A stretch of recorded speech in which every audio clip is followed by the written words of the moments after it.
అటువంటి వాళ్ళని చూసి కావాలి కావాలి కావాలి, వీళ్ళే దంపతులు కావాలి అనుకున్నారు. తర్వాత పరిణామాలు ఏమిటో చూద్దాం. అక్కడికి వివాహానికి సిద్ధపడ్డాక, ఈవిని తీసుకెళ్ళడానికి సమస్త ప్రయత్నాలు మొదలయ్యాక, ఆ గౌరీ పూజ మందిరం దగ్గరికి ఆయన వచ్చి, ఈవిడ గౌరీ పూజ మందిరం నుంచి బయటకు వస్తూ ఉంటే ఆ రథాన్ని తీసుకుని వచ్చి అలాగ నగారాజి గజేంద్రహస్త నిభబాహున్, ఐరావతం తొండం లాంటి తన చెయ్యిని ఇలా అందించాడు. ఆవిడ వెంటనే అందుకుని రథం ఎక్కేసింది. అయిపోయింది అయిపోయింది అయిపోయింది అని అందరూ గోల పెట్టేశారు. అప్పుడు వెంటనే ఆయన వాళ్ళతో యుద్ధం ప్రకటించాడు. సరిగ్గా క్షత్రియులకి అది సరైనటువంటి వివాహం. స్వయంవరం ఉంటుంది, వీర్యశుల్క స్వయంవరం ఉంటుంది, పణశుల్క స్వయంవరం ఉంటుంది. 3 ఉంటాయి క్షత్రియులకి. ఏ గొడవలు ఏమీ లేకుండా ప్రత్యేకించి 10 మంది అలా కూర్చొని ఉంటుంటే అమ్మాయి ఎవరికి నచ్చితే వారి మెడలో దండ వేయడం స్వయంవరం. వీర్యశుల్క స్వయంవరం అంటే ద్రౌపదీ స్వయంవరం, సీతా స్వయంవరం. దానికి ఒక పందెం ఉంటుంది. ఆ పణశుల్క స్వయంవరం, పణం అంటే పందెం. ఈ శివధనస్సు భంగం చేయాలి, అక్కడ ఏదో మత్స్యయంత్రాన్ని కొట్టాలి, అది పణశుల్క స్వయంవరం. వీర్యశుల్క స్వయంవరం అంటే భీష్ముడు కాశీరాజకన్యకల్ని తమ్ముడు కోసం తీసుకెళ్ళిపోయాడు. దేవకీదేవిని వసుదేవుడు వచ్చి వసుదేవుడు తాతగారు ఉన్నాడు శీని అని, వాడు వచ్చి మా మానవుడు కోసం అని వెళ్ళిపోవచ్చు. అప్పుడు ధర్మవతి. ఇప్పుడు కాదు అలాగా, అప్పుడు ధర్మవతి అంతే. మా మానవుడు కోసం అని శని వచ్చి తీసుకెళ్ళాడు. వసుదేవుడు ఆయనకి మానవుడు అవుతాడు. సూరసేనుడు కొడుకు, సూరసేనుడు కుమారుడు వసుదేవుడు. తీసుకెళ్ళాడు, దేవకీదేవిని పెళ్లి చేశాడు. కాశీరాజ కన్యకలను 3 భీష్ముడు తమ్ముళ్ళ కోసం తీసుకెళ్ళాడు. అది ఆ పద్ధతి, దాన్నే ఈ వివాహం అంటారు. అలాగే కృష్ణుడు ఇక్కడ నేను తీసుకెడుతున్నా ఈ అమ్మాయిని, దమ్మున్నవాళ్ళు రండి, ఆ అమ్మాయి ఇష్టపడింది, నేను ఇష్టపడ్డా, మీకు ఇష్టం లేకపోతే తేల్చుకుందాం రండి అని పాంచజన్య శంఖాన్ని ఒకసారి పూరించాడు. పాంచజన్య శంఖము ప్రపంచ ధార్మికాంకము, ఆదిదేవుడార్తావనుడు దేరణాంగణమున. పాంచజన్య శంఖము ప్రపంచ ధార్మికాంకము, ఆదిదేవుడార్తావనుడు దేరణాంగణంబున అని పాంచజన్య శంఖధ్వను మోగించి ధనుష్ఠంకారం చేశాడు. టం టం టమ్మను భీషణ ధ్వనుల వెంటన్నారి సారించి వైకుంఠుండా రఘురామమూర్తి అని భాస్కర్ రామాయణంలో వర్ణించినట్టుగా ధనుర్బాణాలు సంధించేసరికి జరాసంధుడు, శిశుపాలుడు అందరూ ఎదురొచ్చారు. జరాసంధుడు ఓడిపోయాడు, వెళ్ళిపోయాడు. ఇక్కడ ఒక్క మాట మీకోసం నేను చెబుతా, భాగవతం చదవండి. జరాసంధుడు బ్రహ్మజ్ఞాని, కంసుడు బ్రహ్మజ్ఞాని. వాళ్ళు రాక్షసులు కాదు, రాజులు. అందరికీ రాక్షసులని పేర్లు ఎట్టకూడదు మనం. కంసుడు బ్రహ్మజ్ఞాని. ఒక సుఖమహర్షి ఎంతో కంసుడు అంతే. సుకుడు ఆచరించాడు, వీడు అప్పుడప్పుడు ఆచరించాడు, అంతే తేడా. మళ్ళీ మాయలో పడ్డాడు. జరాసంధుడు గొప్ప బ్రహ్మజ్ఞాని. అందుకే ఇప్పుడు వాడు ఉపదేశం చేస్తాడు శిశుపాలుడికి. ఓడిపోయాడు, వెళ్ళిపోయాడు. ఈ శిశుపాలుడు ఏడుస్తున్నాడు ఇక్కడ. మై క్యాండిడేట్ వీడు గొడవ, వీడిది ఇక్కడ. శుభలేఖలు కూడా వేసేసారు, క్యాటరింగ్ కూడా బుక్ చేశాం, కళ్యాణ మండపం వేస్ట్ అయిపోయింది. వెంటనే జరాసంధుడు ఉపదేశం చేశాడు. బ్రతుకవచ్చు నొడల ప్రాణంబు గల్గిన, బ్రతుకియుండెనేని భార్య గలదు. వాడు చాలా సరదాగా మాట్లాడతాడండి జరాసంధు. ఎందుకయ్యా, టేకిట్ ఈజీ. బ్రతుకవచ్చు నొడల ప్రాణంబు గలిగిన, బ్రతికగలిగినేని భార్య గలదు. బ్రతికితీవు భార్య ఒట్టు దైవమెరుగు, వగవ వలదు చైద్య వలదు. ఇది విఫలమైన ఎవరికైనా చెప్పవలసిన మాట. ఆత్మహత్యలు చేసుకుంటున్నారు ఈవేళ. వాడికి జరాసంధుడు మాట చెప్పాలి. రాక్షసుడు మనం అనుకున్నవాడు రాజు. ఆయన కృష్ణుడి చేతుల్లో సావు లేదు, కృష్ణుడికి తెలుసు ఆ విషయం. అందుకని భీముడిని పంపించి చంపించాడు. మరి ఏం చేయమంటాం, ఆ విధి అలా ఉంది. అతను ఎంత వేదాంతం చెబుతున్నాడంటే, బ్రతికి ఉండేన ప్రాణములు కలుగు, బ్రతుకవచ్చు నొడల ప్రాణం పొగలిగిన, ఒంట్లో ప్రాణం ఉంటే బతుకుంటామయ్యా. బ్రతుకు కలిగిన భార్య కలదు, రుక్మిణి కాకపోతే మరి గిక్కిముడి వస్తుంది. ఎందుకు వచ్చిన గొడవ ఇది, వదిలేరాదా విషయం అని. బ్రతికితీవు నయం, కృష్ణుడితో దెబ్బలాడి బతికవు అని వాడు ఏం చెప్పాడంటే, స్వయంగా నేనేదో కృష్ణుడిని ఓడించానంటున్నారు, పొరపాటు అని చెప్పాడు. 17 సార్లు నేనే ఆయన చేతిలో ఓడిపోయా చెప్పాడు స్వయంగా జరాసంధుడు. ఇక్కడే రుక్మిణీ కళ్యాణంలోనే. ఆ విషయాలు బయటికి ప్రచారం కాలా ఎందుకు. ఓడిపోయాడు. ఎవడు ఓడిపోయాడు? జరాసంధుడే ఓడిపోయాడు, కృష్ణుడు ఓడిపోలేదండి. 17 సార్లు ఓడిపోయి మళ్ళీ వస్తుంటే విసుగొచ్చి, ఈ వెధవతో యుద్ధం ఏం చేస్తాం, వాడు నా చేతిలో చావడం అనవసరంగా సమయం వృధా అయిపోతాం, సైనికులు చనిపోతున్నారు. అందుకని ఆయన ద్వారకా నగరం ఖాళీ చేసి వెళ్ళిపోయాడు. కొంతకాలం రైవతక పర్వతం మీదకి వెళ్ళిపోయాడు. ఎందుకంటే అనువు కాని చోట అధికులం అన్నది అది వదిలే వాడి కాలం కర్మ వచ్చాక తర్వాత మొత్తం సభాపురం వచ్చాక భీముడిని అర్జునుడిని మారు వేషాల్లో బ్రాహ్మణ వేషాల్లో తీసుకెళ్ళి వేసి పారేశాడు. ఎందుకంటే ఇంత దుర్మార్గుడికి బ్రాహ్మణ భక్తి విపరీతం. కేవలం ఏదో బ్రాహ్మణ భక్తో దైవభక్తో ఉంటే సరిపోదండి, జీవితంలో సత్యాన్ని ధర్మాన్ని పాటించాలండి. కర్ణుడుకున్న బ్రాహ్మణ భక్తి ఎవరికీ లేదు, జరాసంధుడుకున్న బ్రాహ్మణ భక్తి ఎవరికి లేదు. మీరు రాక్షసులుగా వర్ణిస్తున్న వాళ్ళందరూ బ్రాహ్మణ భక్తి ఉన్నవాళ్ళు. ఈ బ్రాహ్మణ భక్తి వల్ల వాళ్ళకి కలిసి వచ్చింది ఏమీ లేదు. శ్రీమన్నారాయణమూర్తి వాళ్ళని వేసి పారేశారు. నేను వారి పట్ల భక్తి ఉంది వీరి పట్ల భక్తి ఉందని నువ్వు చెప్పక, ఒక వర్గం పట్ల భక్తి ఉండడం ముఖ్యం కాదు, యావత్ సమాజం పట్ల సమానమైన భక్తి ఉండడమే ముఖ్యం. అదేదో మన గొప్ప విషయం అని ప్రచారం, ఒక వర్గం వారికి ఆనందం కలిగించొచ్చే మాట అది వేరే విషయం. అది కొంత మన ధర్మం ఒప్పుకోదు అలాగా. వీళ్ళంతా బ్రాహ్మణ భక్తులు, కానీ వీడు చేసిన పని ఏమిటో తెలుసా? ప్రతిరోజు 15 రోజులకు నెలకోసారి పొన్నమరాడు అమ్మవారికి సంబంధించిన క్షుద్రయాగం చేసేవాడు. ప్రతిసారి ఒక రాజును బలివేసేవాడు. వాడు మొక్కు 2000 మంది రాజులను చంపాడమ్మవాడు జరాసంధుడు. వాడు చంపేయకపోతే ఏం చేస్తారో భగవద్గీత చదివిస్తారా? అది కూడా ఈయన వల్ల కాదని తెలుసుని వాళ్ళని పంపించాడు. ఇక్కడ నరకాసురుడు సామాన్యుడా. ఇప్పుడు సత్యభామ కళ్యాణం చెప్పుకుంటే ఆ కథ చెప్పుకుందాం. 16,000 మంది కన్యల్ని చెరపట్టాడమ్మా. శ్రీకృష్ణుడు పెళ్లి చేసుకున్న వాళ్ళు గోపికలు కాదు, తప్పుడు ప్రచారం చేత అది వేరే. 16,000 మంది క్షత్రియ కన్యలు. భాగవతంలో స్పష్టంగా ఉంది ఇక్కడ. నృపబాలల 16,000 మంది నృపబాలల 16,000 చందంబుల 16,000 సదనంబులలోన యథావిధిగా వరించే భూవరా. గ్రంథంలో ఉన్న మాటలు ఎందుకు బయటికి వెళ్ళట్లేదో నాకు అర్థం కాల.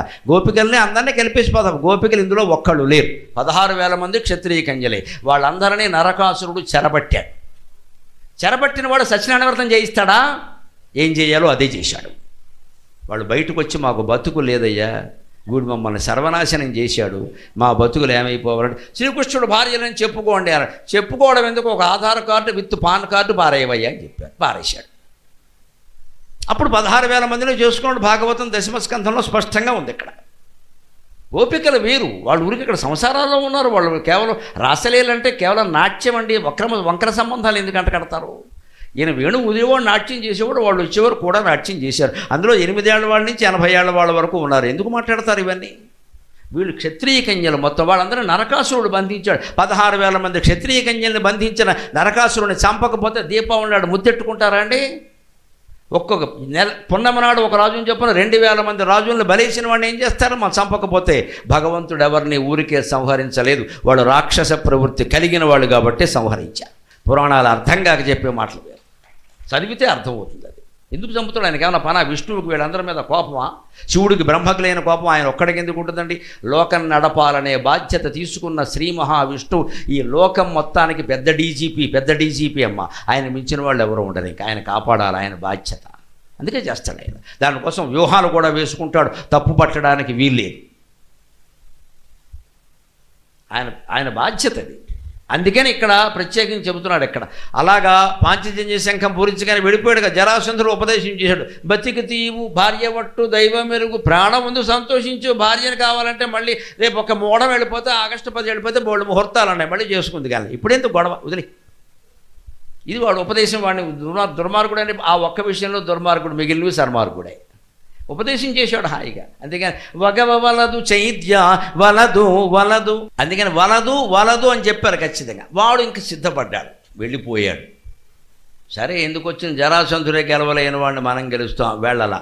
ఇంకోటికి వచ్చింది ఇంత పౌరుషం. ఇక్కడ వాళ్ళ అన్నగారు నేను ఫిక్స్ చేసిన మ్యాచ్ అని మొదలెట్టాడు. వీడు ఇది కాదనడం, ఆయన ఎవడో తీసుకెళ్ళిపోవడం, ఏమంటారు దీన్ని అని ఆయన అడ్డం వచ్చాడు. అప్పుడు రుక్మి కృష్ణుడిని ఆక్షేపిస్తున్నాడు. పోతన గారు అద్భుతమైన పద్యం రాశాడు. మా సరివాడవా మా పాపగొనిపోవ, ఏ పాటి గలవాడవు ఏది వంశము, ఎందు జన్మించితివెక్కడ పెరిగితివి, ఎజది నడవడి ఎవడెరుగు, మానహీనుడవీవు మర్యాద నెరుగవు, మాయగై కొనిగాని మలయరావు, నిజ రూపమున శత్రు నివహంబుపై పోవు, వసుధేశుడవుగావు వావిలేదు. కొమ్మనిమ్ము నీవు గుణరహితుండవు, కొమ్మనిమ్ము నీవు గుణరహితుండవు, విడువవేని విలయకాల శిఖిశిఖా సమాన శితశిలీముఖముల, విలయకాల శిఖిశిఖా సమాన శితశిలీముఖముల, గర్వమెల్లగొందు కలహమందు.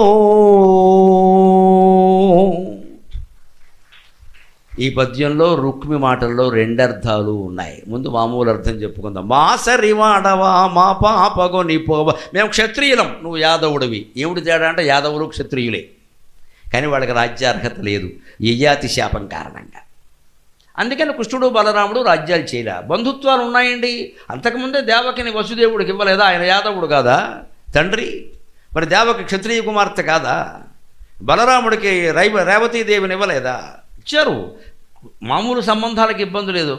యాదవులు రాజులు కాదు, కానీ క్షత్రియులే, సుక్షత్రియులు, అందులో సందేహం లేదు. కానీ ఆక్షేపించేవాడు ఇలాగే అంటాడు, నే కులం వేరు మా కులం వేరు ఎలా కుదురుతుందా, మాతో సమానం కాదు, నీకు రాజ్యం లేదు, మా అమ్మాయిని ఎలా తీసుకెడతావు నువ్వు, ఏ పాటి గలవాడవు, డబ్బు కూడా ఏముందంటే ఏం గొప్పతనం ఉందని, ఏది వంశము, ఏ వంశం ఇది, ఇవన్నీ ఆక్షేపిస్తున్నాడు. ఎక్కడ ఎందు జన్మించితివి, ఎక్కడ పెరిగితివి, ఇది ఆక్షేపణ. ఎక్కడో జైల్లో పుట్టాం, జైల్లో పుట్టినవాడికి మేము పిల్లనిస్తాం అంటే మన పుట్టుకను బట్టి మనం ఆలోచిస్తాం కదా. ఆయన జైల్లో ఎందుకు పుట్టాడు? తల్లిదండ్రులు జైల్లో ఉన్నారు, నయం కదా. తల్లిదండ్రులు జైల్లో ఉన్నాక బిడ్డ జైల్లో పుట్టకపోతే ఉయ్యాల్లో పుడతాడా? అసలు విషయాన్ని మనం దాచేస్తాం, దాన్నే ద్వేషం అంటాం ఖచ్చితంగా. లోకంలో ఈర్ష్య అసూయ అంటారు, పొరపాటు. రెండు వేరండి. ఈర్ష్య అసూయ కాదు. ఈర్ష్య వేరు, అసూయ వేరు. ఈర్ష్య అంటే ఓర్వలేని తనం, అది ముందు వస్తుంది, దాని వెనకాల తీసుకొస్తుంది తోడుపళ్ళుకులాగా అసూయని. ఈర్ష్య అంటే ఓర్వలేని తనం, అసూయ అంటే గుణేషు దోషారోపణం అసూయ. అమరకోశంలోనే చెబుతారు, ఒకసారి మనలో ఓర్వలేనితనం ప్రవేశించాక అవతల వ్యక్తిలో ఉండే మంచి గుణాలు కూడా చెడ్డ గుణాల్లా కనపడతాయి, అది అసూయ. ఓర్వలేనితనం అసూయ కాదు, ఓర్వలేనితనం ఈర్ష్య. ఈర్ష్య కారణంగా అసూయ వస్తుంది. ఆయన బాగా చదువుకుని, నీకేం తెలుసు 10th క్లాస్ ఫెయిల్ అయ్యాడంటాడు. ఇప్పుడు ఆ గొడవ అవసరమా? వాడు పిహెచ్డీలో యూనివర్సిటీ ఫస్ట్ వచ్చాడని చెబుతుంటే 10th క్లాస్ ఫెయిల్ అయ్యాడంటాడు. ఇదంటే వాడు గుణాలను నువ్వు దోషంగా, ఈ చిన్న దోషం చూపి ఒకసారి గుణాలను కూడా, ఆయన బాగా ఉదార గుణం ఉన్నవాడంటే అవన్నీ కూడా కోరికలు పెట్టుకుని చేస్తున్నాడు వెనకాల, ఊరికే కదా అన్నిటికీ ఆశిస్తాడు వీడు చెబుతూ ఉంటాడు ఇక్కడ. ఎందుకంటే అసూయ. ఈర్ష్య వేరు, అసూయ వేరు. అందుకని అసూయ ఉన్నవాడు ఇలా మాట్లాడతాడు, గుణాలు దోషాల కింద కనపడతాయి. ఎక్కడ పుట్టావు? జైల్లో పుట్టావు. ఎక్కడ పెరిగావు? గొల్లవాళ్ళ మధ్యలో పెరిగావు, గొడ్లు కాసుకునే వాడికి మేము పిల్లనిస్తామా స్త్రీలం? మరి వాడి మాట బాగానే ఉంది, ఇక్కడ అనేస్తున్నాడు, వాడి ద్వారంలో వాడు అన్నాడు. దీంట్లో ఉండే పరమార్థం ఏమిటో తర్వాత చూద్దాం. ఎందు జన్మించితివి, ఎక్కడ పెరిగితివి, ఏజది నడవడి, అసలు నీ ప్రవర్తన ఏమిటి, నీ క్యారెక్టర్ ఏమిటి? ఎందుకంటే గోపికా వస్త్రాపహరణం అన్ని వీడికి అలాగే కనపడతాయి. ఎవడెరుగు, అసలు నీ గురించి ఎవడికి తెలుసు? అంతా పుకార్లే అది చేశాడు అంటే పోతనని చంపింది, లేదా గోవర్ధనం ఎత్తింది, కాళీమర్దనం చేసింది అని వీడు ఏమనుకుంటున్నాడో, ఊరికే యూట్యూబ్లో వచ్చే దొంగ వార్తలే, ఫేక్ న్యూస్, అసలు న్యూస్ లేదు ఇక్కడ. వాడు అలాగే అనుకుంటాడు. మరి దాన్ని ఇవన్నీ దొంగ వార్తలయ్యా ఊరికే, అంతేకాదు. మానహీనుడవి, పౌరుషం లేదు నీకు, లేకపోతే శుభలగ్నం అయిపోయిన తర్వాత పెళ్లి కుదిరాక రహస్యంగా వచ్చి అమ్మాయిని తీసుకెడతావా? పౌరుషం ఉన్నవాడు ఇలా చేస్తాడా? మర్యాదలెరుగవు, లోక మర్యాద కూడా తెలియదే, అమ్మాయిని తీసుకెళ్ళిపోతావా ఇలాగా? మాయ గైకొనిగా అని మలయరావు, నువ్వు పూర్వం చేసిన యుద్ధాలు కూడా చూసావు, మధ్యలో మాయవేషాలు వేస్తావు, రకరకాల మరి దశావతారాలు వేసాడు కదా. మాయవేషాలు వేస్తే కానీ నువ్వు రావయ్యా ఇక్కడికి. అంతేకాదు, నిజ రూపమున శత్రు నిబహంబుపై పోవు, అసలు శత్రువుల మీదకి ఎప్పుడైనా నీ నిజ రూపంతో నువ్వు వెళ్ళావా? ఎప్పుడు ఏవో రకరకాల రూపాలు ధరించడమే. వసుధేశుడవుగావు, మీకు రాజ్యార్హత లేదు కదా. వావి లేదు, ఇదో విచిత్రమైనప్పుడు. వావి అంటే వరస. ఈ రుక్మి అంటున్నాడు, మేము ఎవరికి ఇచ్చాము మా అమ్మాయిని? శిశుపాలుడికి ఇద్దామనుకున్నాం. శిశుపాలుడు నీకేమవుతాడు? బీరకాయ పీచు చుట్టరకమంటే ఇదే. తిట్టేటప్పుడు ఇలాగే తిడతాను. శిశుపాలుడు నీకేమవుతాడు? మేనత్త కొడుకు. నీ మేనత్త కొడుకు నిర్ణయించిన కన్య నీకేమవుతుంది? బావగారు భార్య చెల్లెలు అవుతుంది. చెల్లెలు ఎత్తుకుపోతావా? అర్థమైన మాటలంటే ఇలాగే ఉంటాయి. అప్పుడు ఇవిడికి చెల్లెలు అయిపోయిందా? సొంత చెల్లెలేమైంది సుభద్ర. ఇది బావి లేదు అంటే వరస. మన పెళ్ళిళ్ళలో చూస్తాం కదా, అలా డొంక తిరుగుడుగా చూసి వరసకి తమ్ముడు ఎలా ఉన్నాడని మానత్తం కొన్ని సంబంధాలు ఉంటుంది. ఆ పద్ధతి కూడా. అందుకని వరసకి చూస్తే చెల్లెలు కదయ్యా, నువ్వు మేనత్త కొడుకు శిశుపాలుడు, ఆయనకి ఇద్దాం అనుకున్నావు. నీ మేనత్త కొడుకు నిర్ణయించిన అమ్మాయి లేదా పెళ్లి చేసుకున్న అమ్మాయి నీకేమవుతుంది? నువ్వు మేనమావ కొడుకు నీకు చెల్లెలు అవుతుంది. చెల్లెలుగా భావించవలసిన వాడిని ఎలా పట్టుకెడతావు? వంకర బుద్ధి అంటే ఆక్షేపించదలుచుకుంటే ఏదైనా అంటాడు. ఇంకో విచిత్రమైన మాట, కొమ్మ నిమ్ము. కొమ్మ అంటే